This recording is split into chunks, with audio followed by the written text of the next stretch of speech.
Do you know the story of a king from Malabar who embraced Islam at the hands of Prophet Muhammad sallallahu alaihi wasallam himself?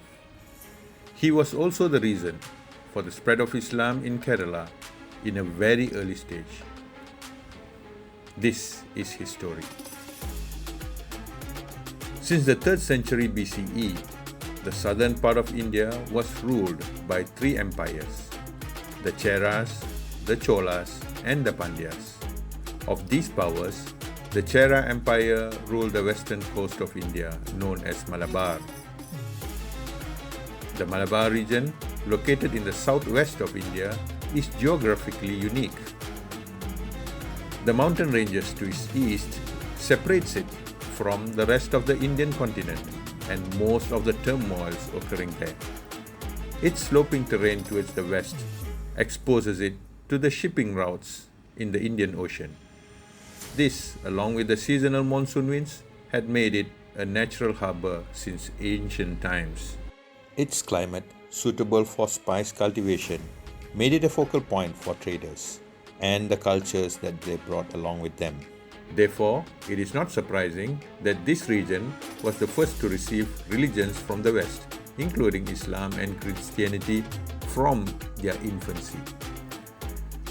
The Brahmin community called the Nambudhiris migrated from the north to Kerala around the 6th century CE. They became very influential and had the power to appoint the Cheraman Perumal, i.e. the ruler of the Chera Empire in Malabar. Thus, the last Cheraman Perumal was chosen by them for the period of 12 years. However, he continued to rule for 36 years as he was greatly liked by the people there.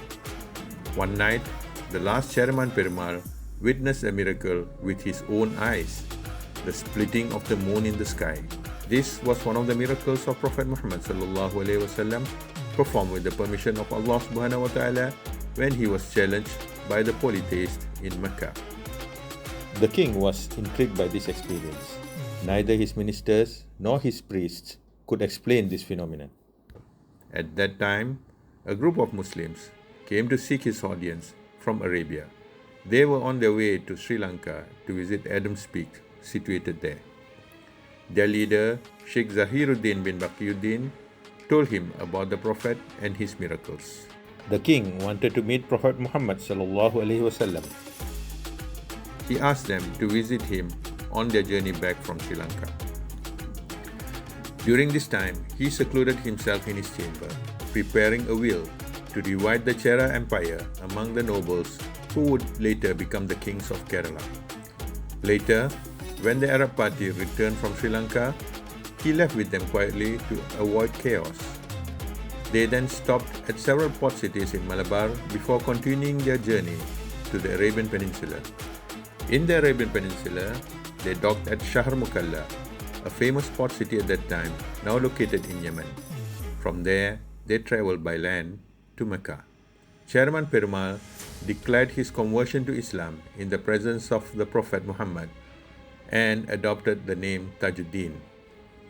The Hadith collection Al-Mustadrak recounts how a king from India came to meet the Prophet and presented him with a jar of ginger. The Prophet ate from it and also shared it with his companions present at the time. King Tajuddin is said to have stayed with the Prophet and also migrated to Medina during Hijrah. After some years, the king yearned to return to his homeland in Malabar. On his return journey, he fell ill in the Dhofar region and could not continue. This area is now called Salalah on the southern coast of Oman. When he realized he would not recover, he wrote a letter and entrusted it to one of his followers, Malik bin Dinar, to be delivered to one of the rulers in Malabar. Among other things, the letter introduced himself but concealed the news of his demise.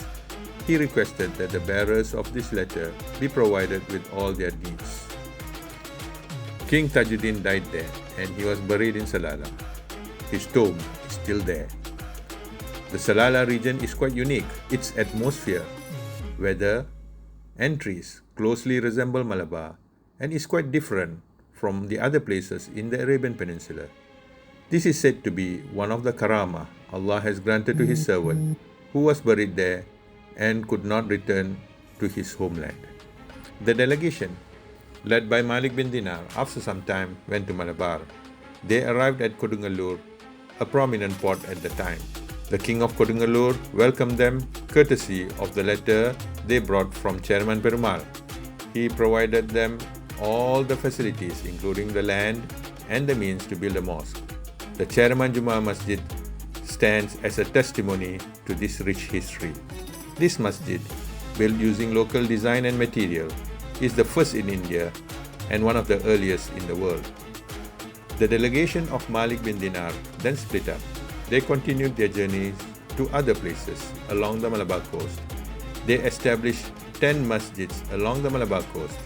These places became the early centers of Islamic learning in Malabar. The tomb of Malik bin Dinar is located in Kasaragod in northern Malabar. This is the story how Islam began to take root in Malabar so early. The relationship between Malabar and Arabian Peninsula continued to grow. The Malabar region would become a center of learning and spread of Islam to the surrounding area and to the further east regions. This is a story for another time, inshallah.